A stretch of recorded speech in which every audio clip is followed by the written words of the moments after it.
ناظرین، ہماری خبر کا عنوان ہے شیخ الحدیث روبہ صحت۔ خبر تفصیل سے سن لیں۔ مفتاح العلوم جلال آباد کے شیخ الحدیث حضرت مولانا رضوان نسیم صاحب آج روبہ صحت ہیں۔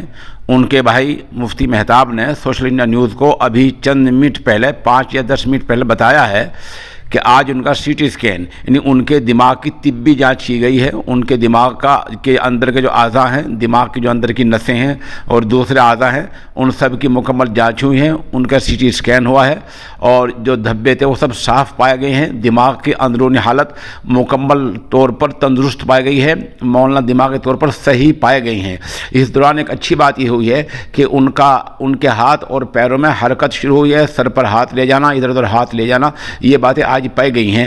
ڈاکٹر نے اس حالت کو دیکھ کر کہا ہے کہ اب وہ روبہ صحت ہیں، وہ تندرست ہو رہی ہیں، ان کے بارے میں چنتا کی فکر کی کوئی بات نہیں، اور ہوش آنے میں ابھی 1 آدھ دن لگ سکتا ہے۔ ان کے بھائی مفتی مہتاب صاحب اس بارے میں مکمل طور پر پر امید ہیں۔